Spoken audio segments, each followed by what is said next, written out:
Welcome to author success point. कैसे हैं आप?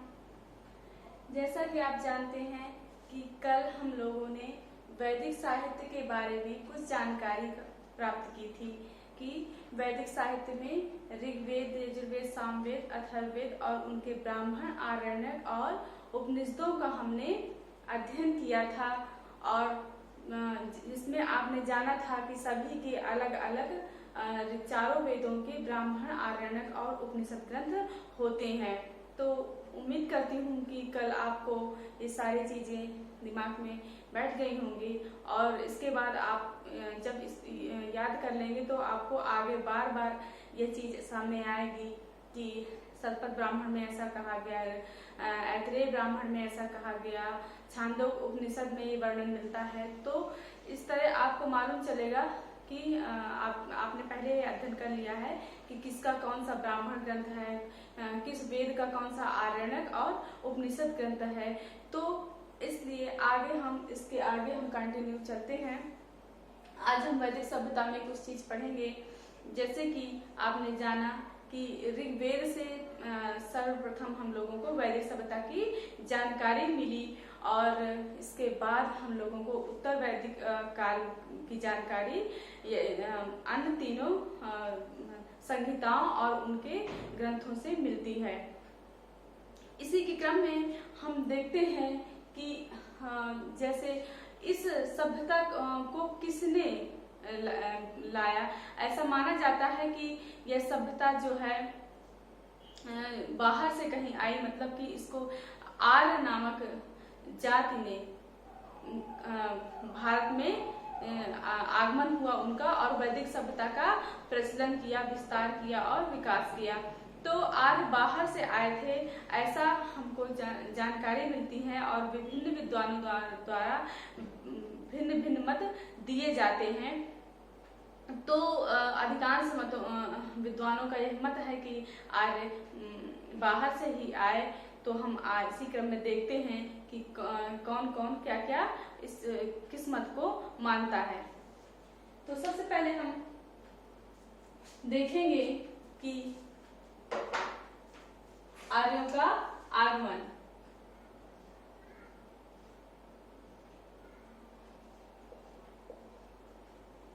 आर्यों का आगमन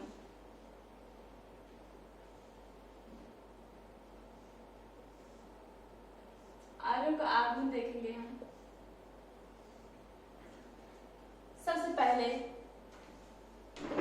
आप जानते हैं कि ऋग्वेद की जो रचना हुई है वो सप्त सैंधव प्रदेश में हुई है। तो सप्त सैंधव प्रदेश से आर्यों का आगमन हुआ, ऐसा मत किसका है? सप्त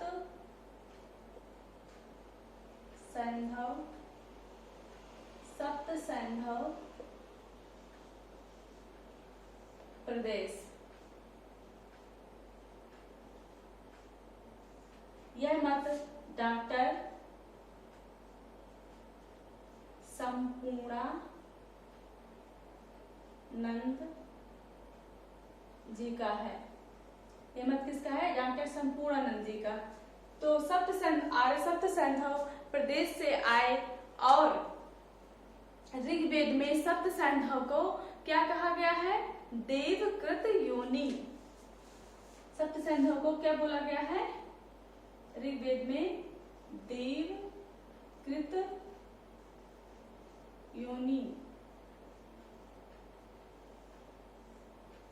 इसके बाद दूसरा मत कि आर्य तिब्बत से आए हैं।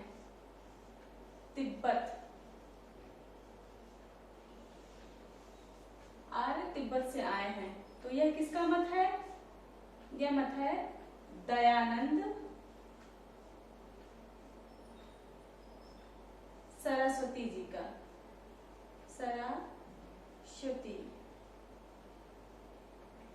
दयानंद सरस्वती जी का यह मत है। इसके बाद हम देखते हैं कि आर्य कश्मीर से या हिमालय क्षेत्र से आए। आर्य कश्मीर या हिमालय क्षेत्र से आए ऐसा मत DL कल्ल ने दिया है।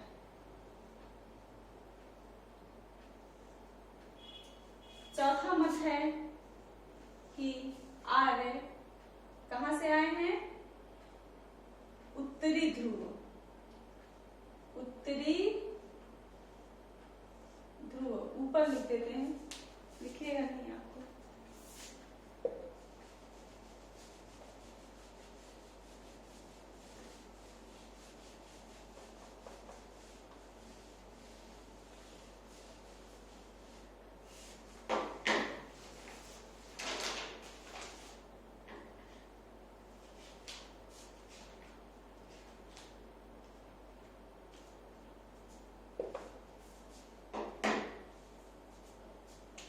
आर्य चौथा मत है कि आर्य उत्तरी ध्रुव से आए हैं। उत्तरी ध्रुव, उत्तरी ध्रुव या आर्कटिक प्रदेश, आर्कटिक प्रदेश, आर्कटिक क्षेत्र कुछ भी। तो यह आर्कटिक क्षेत्र कहाँ पड़ता है? जैसे कि हमारा ग्लोब है और इस ग्लोब में हम देखते हैं ये जो ऊपर का भाग होता है वह क्या होता है? वह होता है उत्तरी ध्रुव। उत्तरी ध्रुव होता है, इसी को आर्कटिक क्षेत्र बोलते हैं। ठीक, तो उत्तरी ध्रुव या आर्कटिक क्षेत्र से आए हैं ऐसा किसका मानना है? बाल गंगाधर तिलक जी का।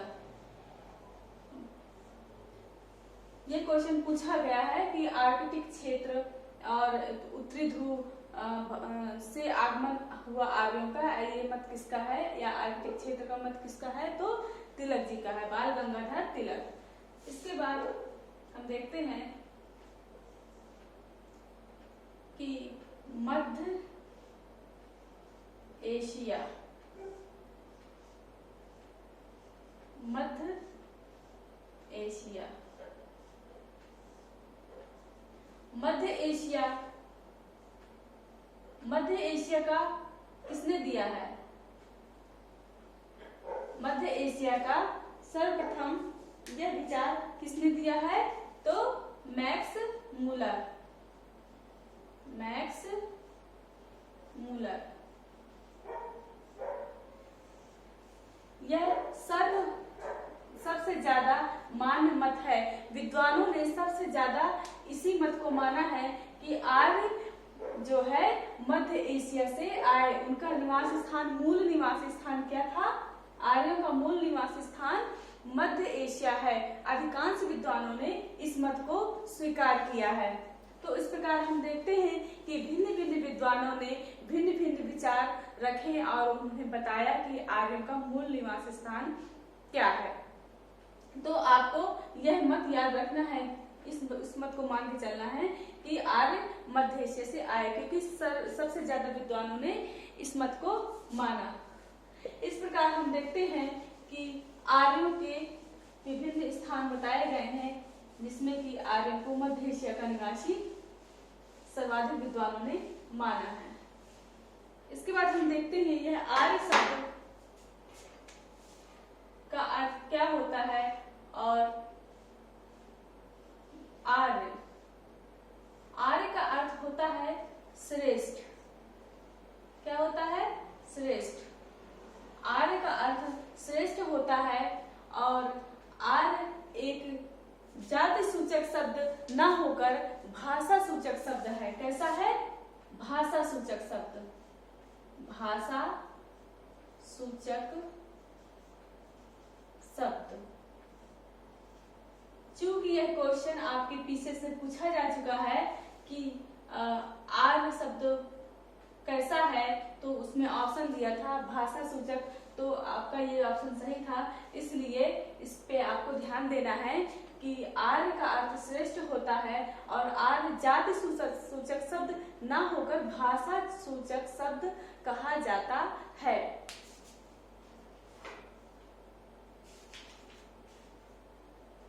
इसके बाद हम देखते हैं कि हमने देखा कि वैदिक सभ्यता का निर्माता आर्यों को माना गया और इस प्रकार वैदिक संस्कृति का विकास और पुनरुत्थान हुआ।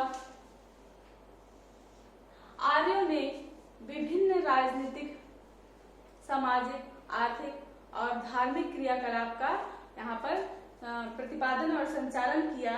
और इसके बाद हम देखते हैं कि आर्य कहाँ पर बसे थे सर्वप्रथम और आर्यों ने किस प्रकार भारत के हिस्सों पर अपना स्थापित किया साम्राज्य और किस प्रकार वैदिक संस्कृति का विकास किया। तो देखते हैं आर्यों का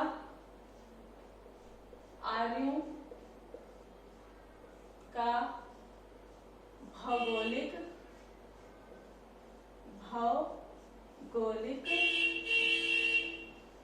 क्षेत्र।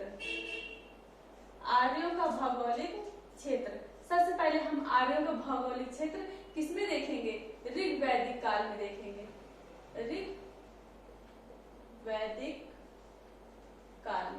ऋग्वैदिक काल में आर्यों ने अपना विस्तार कहां से कैसे किया?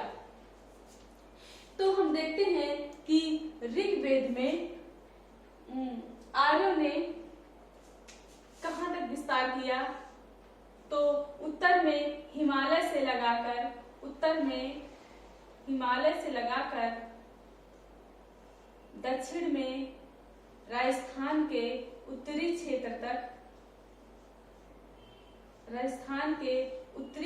तक और पश्चिम में अफगानिस्तान से लगाकर पूर्व में गंगा के पश्चिमी तट तक, गंगा का पश्चिमी तट क्या मानी जाती है? आर्यों की ऋग्वैदिक काल में आर्यों की यह सीमा मानी जाती है कि इन्होंने इस भौगोलिक क्षेत्र में अपना विस्तार किया। तो आइए हम इसका विस्तार से अध्ययन करते हैं कि इनका बीच के प्रदेश जो कहां पर उन्होंने अपना विकास और विस्तार किया।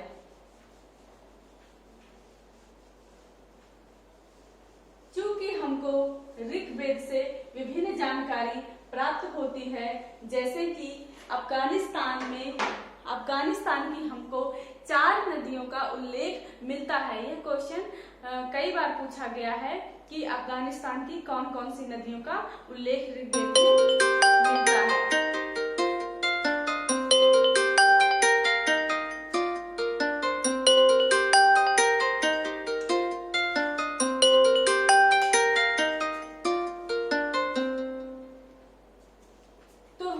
देखते हैं कि अफगानिस्तान की वह 4 नदियां कौन कौन सी थी?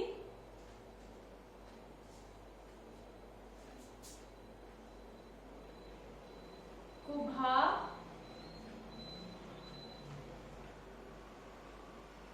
क्रुम,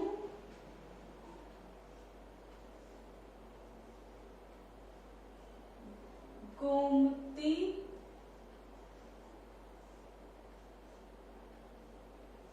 सुवास्तु।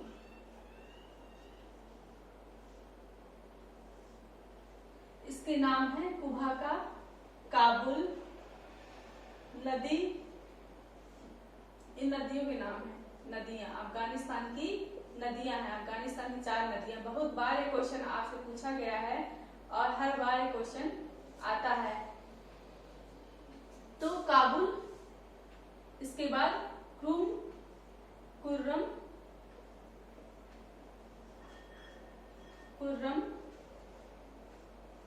इसके बाद गोमल और स्वात।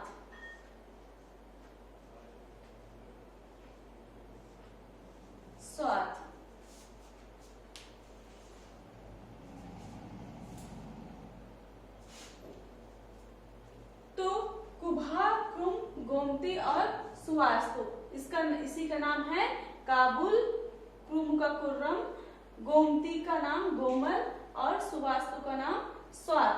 तो ये 4 चार नदियों के दोनों नाम हमको तैयार रखने हैं। यह दोनों नाम हमसे दोनों प्रकार के नाम पूछे जाते हैं, इसलिए दोनों प्रकार के नाम इनको याद करना। चूंकि यह जो नाम है वह एक ऋग्वैदिक काल में, जो मूल ऋग्वैदिक काल में लिखे गए हैं और उसी की दूसरा नाम, उसी नदियों का दूसरा नाम है ये, इसलिए दोनों नाम पूछे जाते हैं और दोनों तरीके से हमको लर्न करने हैं। तो ये तो हो गई अफगानिस्तान की चार नदियां। तो इससे हमको मालूम चलता है कि अफगानिस्तान में आर्यों का विस्तार था। इसके बाद हम देखते हैं कि आर्य सप्त सैंधव प्रदेश में सर्वप्रथम बसे थे, क्योंकि ऋग्वेद की रचना सप्त सैंधव प्रदेश में हुई थी। तो इन 7 नदियों से सिंचित प्रदेश को सप्त सैंधव प्रदेश कहा जाता है, जो कि कौन है? पंजाब है। तो इस तरह हमको मालूम होता है कि अफगानिस्तान और पंजाब के बीच सर्वप्रथम आर्यों का आगमन हुआ और वहीं पर वो बसे। तो यह 7 नदियां कौन कौन सी हैं, ये भी आपकी परीक्षाओं में बार बार हर परीक्षाओं में पूछा जाता है। तो आपको ये 7 नदियों का अध्ययन करना है। तो सबसे पहले ये नदियां सप्त सैंधव नदियां, सप्त सैंधव, सप्त सैंधव में कौन कौन से आते हैं? सिंधु नदी, जो कि ऋग्वेद में सबसे ज्यादा बार उल्लिखित नदी है। ये सबसे ज्यादा बार किसका उल्लेख होता है? सिंधु नदी का। तो सिंधु, फिर इसके बाद दूसरी सरस्वती, सरस्वती, सिंधु सरस्वती, झेलम, चिनाब,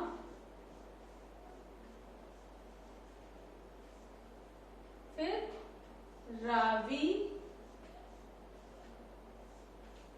व्यास, सतलज, व्यास, सतलज, सतलज, सिंध सरस्वती का सतुद्री,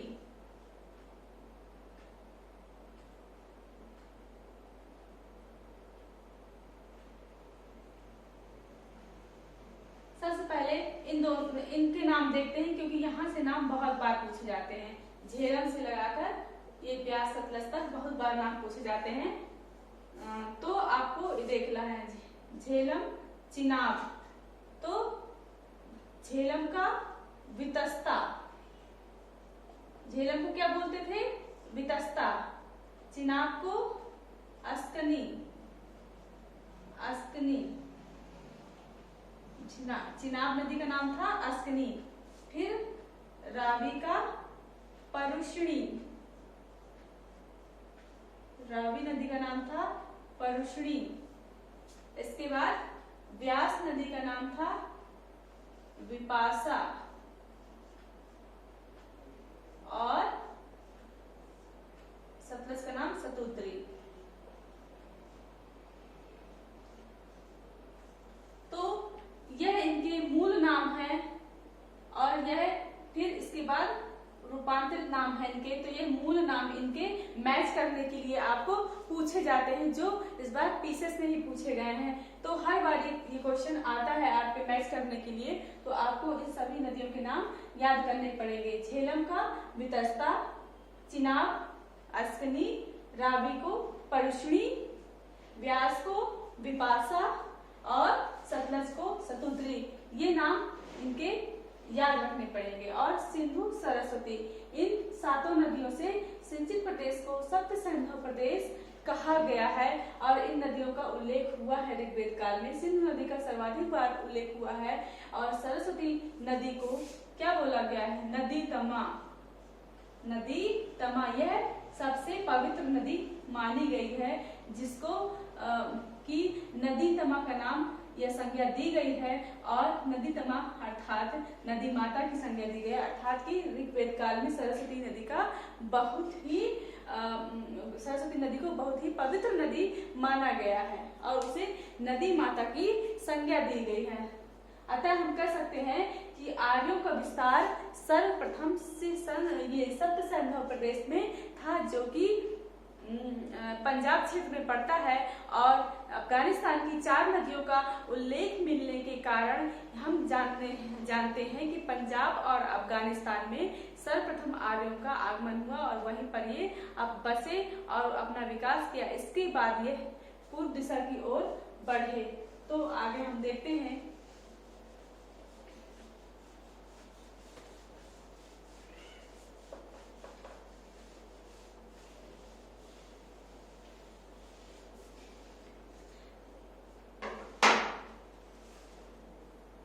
ऋग्वेद में गंगा नदी का मात्र एक बार उल्लेख हुआ है, एक बार, और यमुना नदी का 3 बार उल्लेख हुआ है। गंगा नदी का एक बार और यमुना नदी का 3 बार उल्लेख हुआ है, क्योंकि इस यहाँ जो है पहुंचते पहुंचते उन्हें आर्यों को काफी टाइम लग गया था, मतलब कि उत्तर वैदिक काल आ गया था। यमुना नदी तक पहुंचते पहुंचते गंगा के तटवर्ती क्षेत्र तक तो पहुंच गए थे, लेकिन उस गंगा को पार करने में उन्हें उत्तर वैदिक काल हो गया था, इसलिए ऋग्वेद में इनका कम बार उल्लेख हुआ है।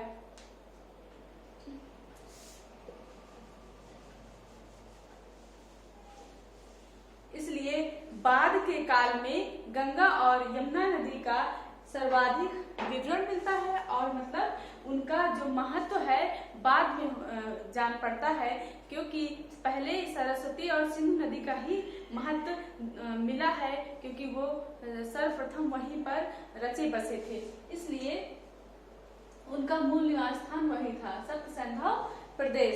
फिर हम देखते हैं कि आर्यों को हिमालय की भी जानकारी थी, तो पश्चिमी हिमालय की जानकारी थी, मतलब ऋग्वेद काल में आर्यों को पश्चिमी हिमालय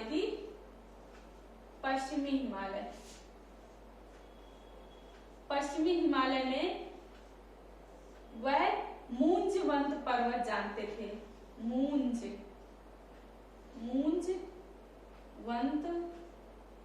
पर्वत, जो कि पश्चिमी हिमालय में पड़ता है और यह इसकी चोटी है पश्चिमी हिमालय की। तो मूंजवंत पर्वत, जहां से यह क्या प्राप्त करते थे, सोम नामक एक प्राकृतिक पौधा प्राप्त करते थे, जिसका यह पेय पदार्थ जिससे निकलता था, तो इनका यह बहुत ही प्रिय पेय पदार्थ था सोम। तो मूंजवंत पर्वत से ही यह सोम को प्राप्त करते थे, तो यह पश्चिमी हिमालय में पड़ता है। इसके बाद हम देखते हैं कि यहाँ तक उनका विस्तार हो जाता है। फिर इसके बाद आर्यों का हम उत्तर वैदिक काल में भौगोलिक क्षेत्र या भौगोलिक विस्तार जानेंगे।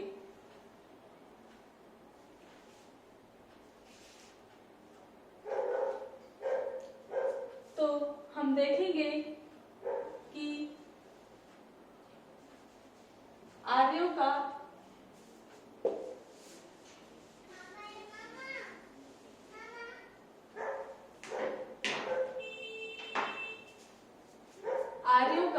भौगोलिक विस्तार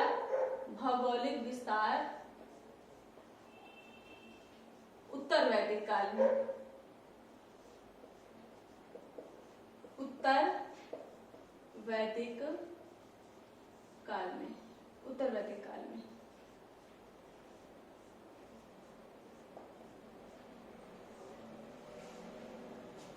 उत्तर वैदिक काल में हमको ग्रंथों से शतपथ ब्राह्मण यजुर्वेद का ब्राह्मण ग्रंथ है, जिससे हमको जानकारी मिलती है। एक विदेह माधव नामक कथा की जानकारी मिलती है, जिसमें कहा गया है कि विदेह माधव वैश्वानर अग्नि को मुख पर धारण किए हुए हैं और वह सरस्वती के तट पर निवास करते थे। तो आपको यह ज्ञात होना चाहिए कि सरस्वती के तट ही उनकी सीमा थी आर्यों की, मतलब ऋग्वैदिक आर्यों की सीमा थी। तो सरस्वती के तट पर निवास करते थे और वह पूर्व दिशा की ओर आगे बढ़ते हैं। मुख में अग्नि को, वैश्वानर अग्नि को धारण किए हुए, और वह चल पड़ते हैं पूर्व दिशा की ओर और चलते चलते उनके मुख से जो अग्नि है वो गिर जाती है। जैसे ही वो जो विदेह माधव हैं वो है अपने मुख से घृत का नाम लेते हैं, घृत का नाम लेते हैं, घृत का नाम लेते हैं। कौन? विदेह माधव, विदेह माधव,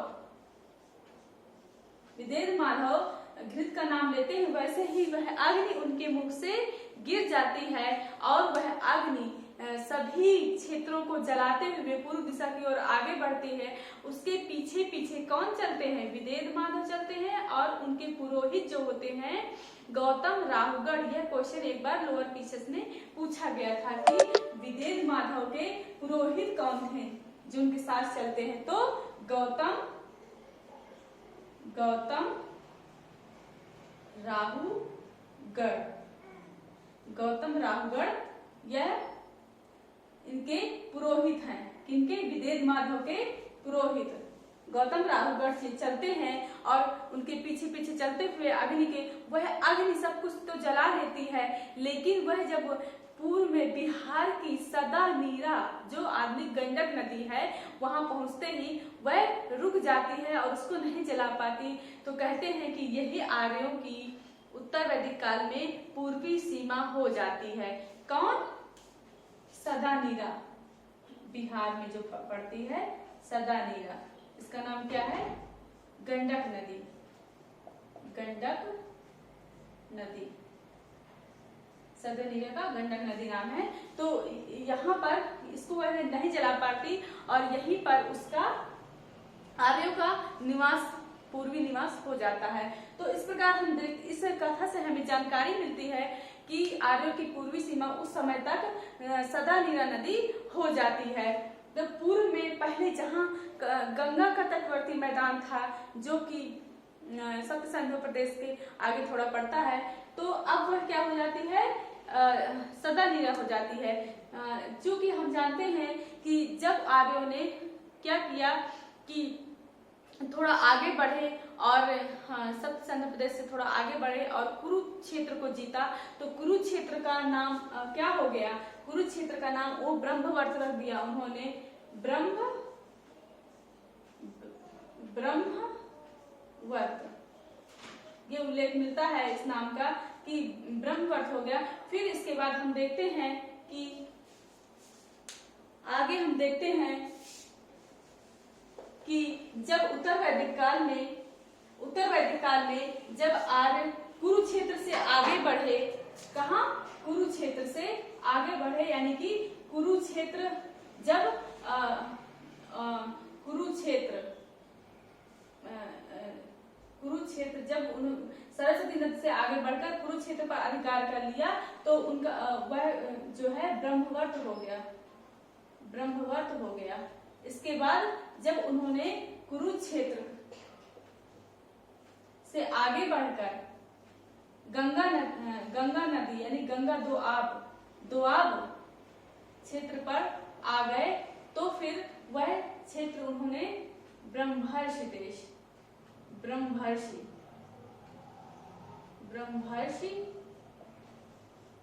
देश कहलाने लगा। उनके द्वारा उसका नाम क्या रखा गया? ब्रह्मर्ष देश नाम रखा गया। तो यह दोआब क्षेत्र कुरु के आगे जो गंगा यमुना दोआब का क्षेत्र जो है वह ब्रह्मर्ष देश कहलाने लगा। ये क्वेश्चन आपसे कई बार पूछा गया है विविध परीक्षाओं में। तो ये जो आपको नाम है वो याद रखने हैं कि कुरुक्षेत्र का जो प्रदेश हो गया वो ब्रह्म प्रदेश कहलाएगा और जो गंगा यमुना दोआब का क्षेत्र है उसके कुरुक्षेत्र के आगे तो वह ब्रह्मर्ष देश कहलाता है। इसके बाद फिर आर्यों का विस्तार विंध्याचल के तट तक मिलता है। तो जब उत्तर वैदिक काल में हम देखते हैं, वैसे पूर्व वैदिक काल या जो ऋग वैदिक काल है, हमने उनकी दक्षिणी सीमा क्या जानी थी? उनकी दक्षिणी सीमा हमने जानी थी कि उत्तरी राजस्थान का जो क्षेत्र है वहीं तक उनकी दक्षिणी सीमा होती है आर्यों की। लेकिन जब वह उत्तर वैदिक काल में आते आते तक उनकी दक्षिणी सीमा हो जाती है विंध्य पर्वत हो जाती है। क्या हो जाती है? विंध्य पर्वत हो जाती है। तो विंध्य पर्वत जो है विंध्य क्षेत्र जो है वह क्या होता है, आर्यों की दक्षिणी सीमा हो जाती है और हिमालय से लगाकर विंध्य क्षेत्र तक की सीमा को आर्यों ने क्या नाम दिया, मध्य देश नाम दिया। क्या नाम दिया, मध्य देश नाम दिया। और इसके बाद जब उन्होंने पूरी हिमालय से लगाकर विंध्य क्षेत्र पूरे उत्तरी राज्य जीत लिए, पूरे उत्तरी भारत को उन्होंने बाद में क्या नाम दिया, आर्यावर्त नाम दिया।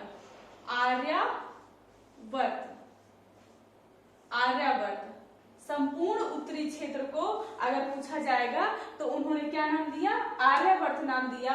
और हिमालय से विंध्य क्षेत्र को के मध्य के क्षेत्र को उन्होंने मध्य देश नाम दिया और संपूर्ण उत्तरी क्षेत्र को उन्होंने, उत्तरी भारत को उन्होंने क्या नाम दिया, आर्यावर्त नाम दिया। तो ये आपको नाम विशेषता याद रखने हैं। इसके बाद आप देखते हैं कि उन्होंने पूर्वी या ऋग्वैदिक काल में जब पश्चिमी हिमालय का उल्लेख मिलता है, लेकिन उत्तर वैदिक काल आते आते उन्होंने पूरे हिमालय की जानकारी प्राप्त कर ली। फिर इसके बाद जो पूर्वी हिमालय, चूंकि पूर्वी हिमालय जो होता है, पश्चिमी हिमालय में उन्होंने जानकारी, मैनाक पर्वत की जानकारी प्राप्त की थी। इसके बाद उन्होंने कौंच और त्रिकबुध नाम के पर्वतों की भी उन्होंने जानकारी प्राप्त कर ली, जो कि कहाँ पड़ता है, पूर्वी हिमालय में पड़ता है, पूर्वी हिमालय में। तो इस प्रकार हम देखते हैं कि ऋग्वैदिक काल में उन्हें पश्चिमी हिमालय की जानकारी थे, उत्तर वैदिक काल में वो पूर्वी हिमालय की भी जानकारी प्राप्त कर लेते हैं, तो पूरे हिमालय की उनको जानकारी प्राप्त हो जाती है और उनका वहां पर विस्तार हो जाता है। तो इस प्रकार हमने आर्यों का भौगोलिक विस्तार देखा कि कैसे उन्होंने ऋग्वेद काल में उन्होंने कहाँ तक विस्तार किया, फिर उन्होंने राजस्थान तक विस्तार किया, राजस्थान के उत्तरी सीमा तक विस्तार किया। इसके बाद जब उत्तर वैदिक काल में वो आगे बढ़े उसके, तो विंध्य क्षेत्र पर अधिकार कर लिया और इस तरह उन्होंने संपूर्ण उत्तर भारत पर अधिकार कर लिया, जिससे कि उन्होंने आर्यावर्त उसका नाम दिया। और इसमें एक कश्मीर की नदी है मरुद्वृद्धा